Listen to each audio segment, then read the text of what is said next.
Hi, everybody. I'm Matt Robbins, one of the math teachers here at Kinard.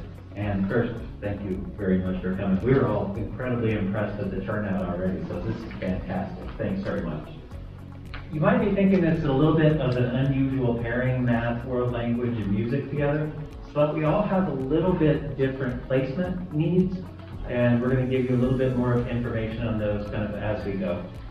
In regards to the math, if you're a visual person, kind of like I am, you do have this salmon colored sheet in your packet that just gives a little bit more information on some of the things that we're going to touch on. So here at Kinard, the first thing that we want to make sure in regards to math is we want to make sure that your student, your child, is placed in the correct course for them to be challenged but not overwhelmed. So you'll get a little bit more information on what's involved in the course placement. But once our students are in their courses, then there's a variety of different classroom practices in every class. So there's an opportunity for, if you walk in a class, you'll be amazed how many different things we see. There's whole class instruction, small groups, there's peer tutoring, there's a lot of partnering and collaboration, which is one of the things that we love about Kinard as a staff, but also with our students too, because my favorite days in math are days when I don't have to do very much of the talking. It's all student-led and student discussion. In those classrooms also, there's a variety of different practices that they do. It's possible that in our class, they can have 3 different types of an assignment. So students can have an assignment that hits our goal for the day, maybe one that's a little bit challenging, and then one that could be enrichment also. So more of a real-world application. So it's not a one-size-fits-all in the classroom. It's fantastic. Also, one of the things here at Kinard that we have at the end of the day, we have extended learning opportunity. That's also a time where if your student is taking world language, they'll be doing that. But in our ELO classrooms, it's a chance for students to get some of their practice done in class before they go home, which is great. But also, we can do student-led where they can ask for help for teachers, or we can pull them in and get a little help from them one-on-one also. So I'm going to go ahead and turn it over to Mrs. Bonner, who can give you a little bit more information on placement and stuff.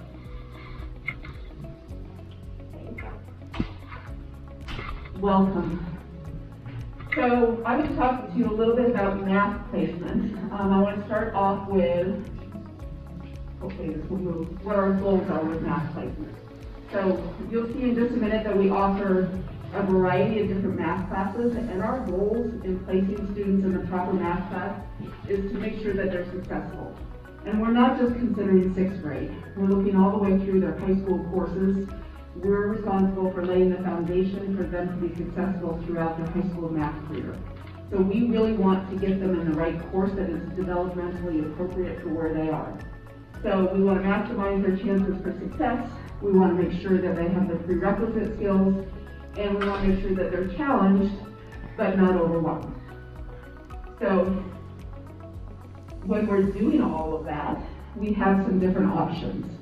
So I'm going to walk you through what a typical grade level progression would be, and then what a typical accelerated option would be. So, as you can guess, this is not rocket science. Matt, would you mind coming and dragging this? It's just a little slow to respond, as everything is right now. So we'll see if he can match my movements. We'll see how skilled we are here. So grade level progression, 6th graders take 6th grade math. It's based on the Colorado Academic Standards 6th grade standards. In 7th grade, they would take 7th grade math.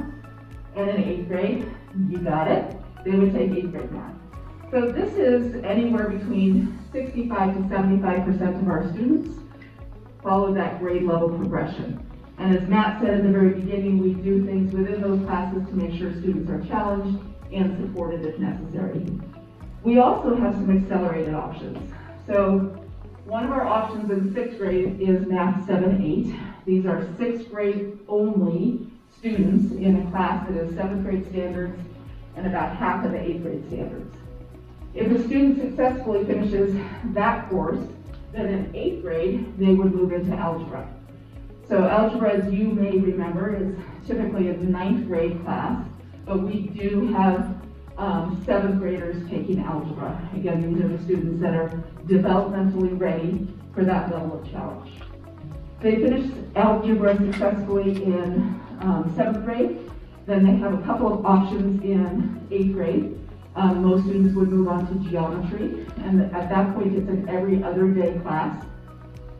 This is a daily class in sixth grade. This is an every other day class in seventh grade, and an every other day class in eighth grade. Some of our students who just can't get enough math also will take Algebra 2 concurrently with geometry as eighth graders.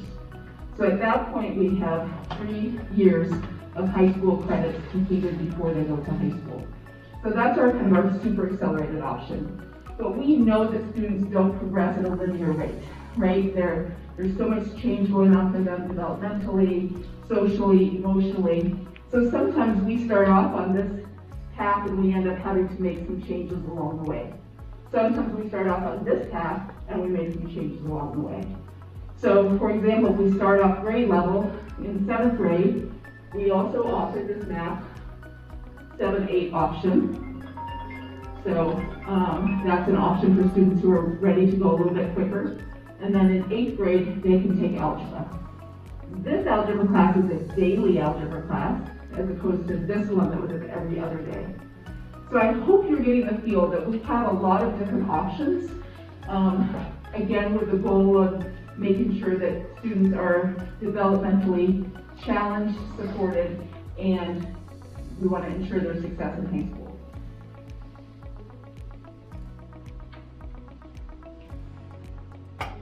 Where my other slide go?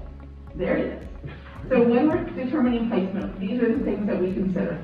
So the biggest thing that we consider is what class are they in right now in elementary school. So many of our feeders offer 6th grade math to 5th graders, but some of our feeder schools do not, and we want to make sure that we offer options to those students as well. So we look first at their current math class. If they're in math 6 now, then they would automatically move into math 7-8 unless there was a reason for them not to. If they're not in math 6 now, either because their school doesn't offer that option or because they weren't in that option, because remember they're not linear, they're not developing in a linear way, we also have we look at other evidence. So we administer a readiness test in the spring. Sometimes the elementary school does that for us if they have lots of students.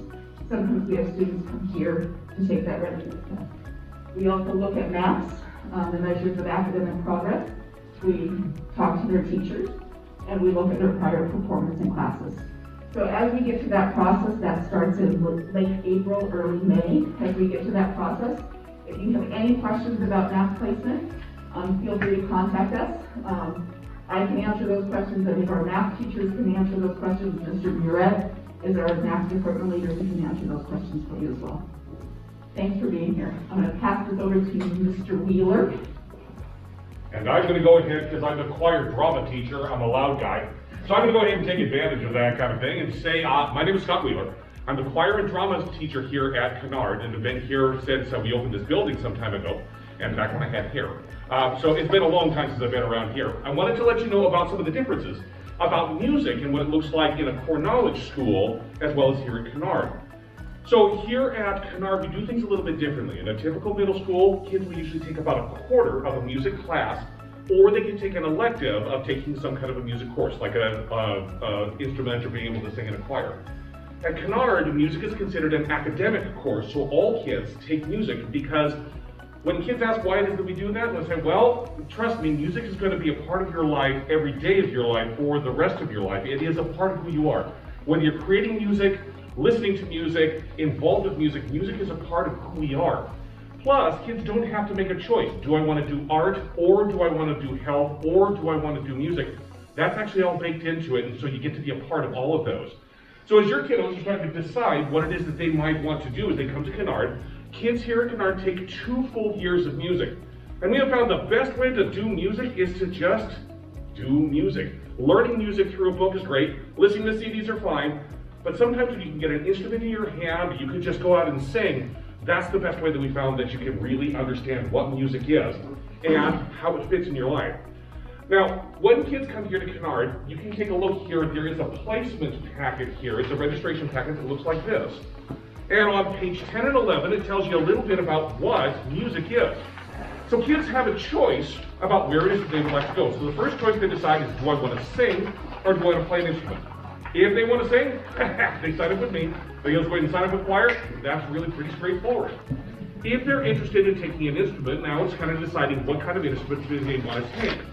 And there are placement nights in late March and early April in which kids get a chance to not only see and demonstrate, but depending on COVID protocols at the time, they might get a chance to actually play and try the instrument. And you gotta kind of think of an instrument sort of like a wand in Harry Potter. The instrument chooses the kid and the kid chooses the instrument. It's kind of this synergy thing. And if any of you have ever played an instrument, you know sometimes a personality and an instrument kind of marry themselves together. And so they get a chance to try the instruments out and see what they got. If it turns out they found they really connected to a string instrument, that's when they go ahead and head into orchestra, so the violin, viola, cello, bass. If they've connected to a wind instrument, like a brass or a woodwind instrument or percussion, then they'll go ahead and sign up for the band. And that's how they kind of get started in on that. In the summertime, there's a summer music course offering that's 3 weeks, in which kids get that opportunity to try and learn those instruments before school starts and gives them a bit of a head start on that. Then you're in for a full year learning what it is to do the whole music gig here at Kinard. After that, it opens up pretty big time.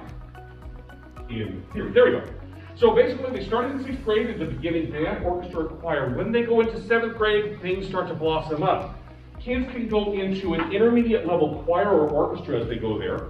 Some kids will choose to audition for and move into a more advanced level, so a select mixed choir, a symphony orchestra, a concert orchestra, or an honors winds. And that's one that's saying, yeah, I kind of got into this, I'd like to do this kind of stuff a little bit more. There is also the opportunity to do a full year music explorations class, in which kids will then start learning instruments of modern band. So they'll start learning ukulele, guitar, keys, drums, trap, and stuff along those lines, as well as music history and music technology. And so that's an option for them. At 8th grade, it becomes an elective, and so they can go into some of the more advanced. We have a symphony orchestra, a chamber orchestra, a symphonic band. We also have the Choir Angelique, which is our select treble choir, as well as the Mustang Chorale, which is a select mixed choir. And so it starts off as just those 3 and then blossoms up from there. I am also the drama dude here, and so we also offer an ELO at the end of the day each day, a drama class available for all 6th, 7th, and 8th graders, assuming they're taking a world language at that particular point. So if your kiddo is interested in drama and theater, that's a class that we teach. And right now my class is at 45, and we're starting to look at doing Matilda. We just started looking at it this week. And that can be offered at all 6th, 7th, and 8th grade, and we do have kids who will take it 1, 2, or all 3 years. We also have a theater club that's after school, so if they need that support during their regular school day and they still want to be involved in theater, they can go ahead and keep on doing that and do it in an after-school kind of way. So those are the basics of what music looks like here at Kinard. What I'd like to do is go ahead and hand things over to Mrs. Fisher as well as Ms. Husted, who can talk about how languages and world languages work in our particular world.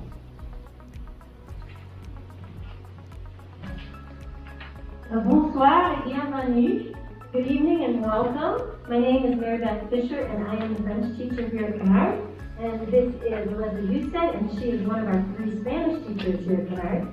And we are happy to be able to offer a very robust world language program because we believe at Kinard that, as you've heard before, in educating the whole child, and part of the whole child curriculum is world language.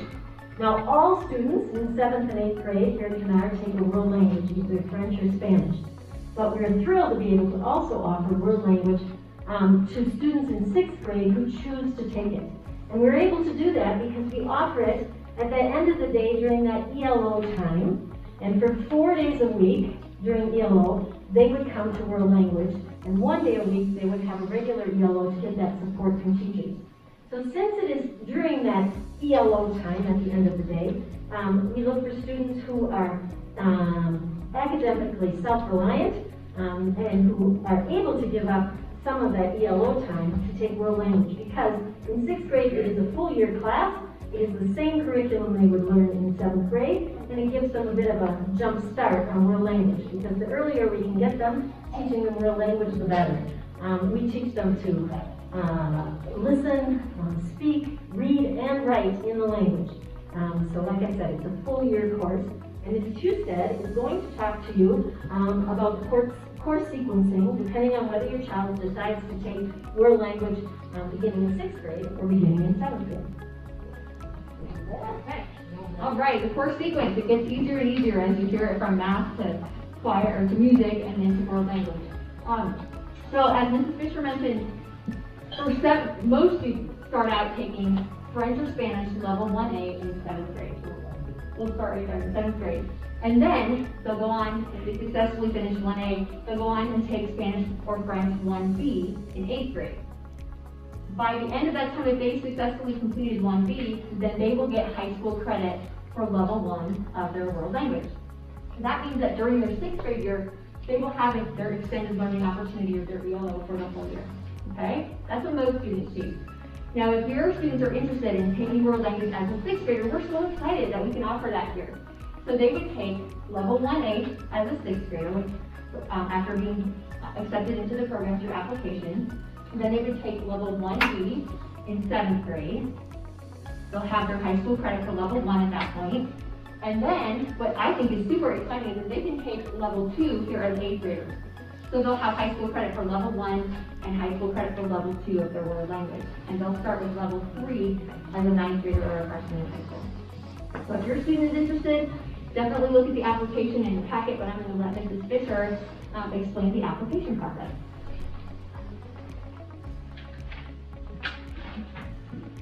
So since world language in 6th grade is offered during the ELO time, and so your students need to give up some of that ELO time, which is a time when they get extra support from teachers, time to work on the homework, and if they are able to give that up, they need to be self-reliant enough to give that up. So you need to apply to be in world language in 6th grade. So that we know that you're ready for that challenge. So your application for that is found in this packet, which is the registration packet. Beginning on page 13, you will find the application for world language. It is done online, and you can see the address for that is on page 13, and it's also, the packet will also be available online. In the packets, there are things for your students to complete, some questions to answer about their study habits and the reasons for taking a world language. And then there's also some things for you to complete as a parent. We need to see your child's report card from 5th grade. And we also need a teacher recommendation from your child's 5th grade teacher. And so that recommendation you can find at this site, and you are just going to email it to your 5th grade teacher. Your 5th grade teacher will send it directly to us.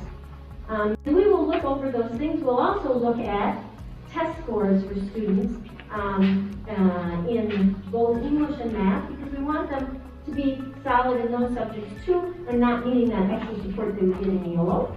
And then we will let you know by the end of April about your child's application status. We are very excited to have your children coming to Kinard and having world language, because we love to teach world language, and they can choose either French or Spanish. And if you have any questions, either about world language, or about music, or about math, you can email any of us. And on this salmon sheet, you'll find our email addresses for all of the speakers that you saw this evening. And we would be happy to answer any questions you have.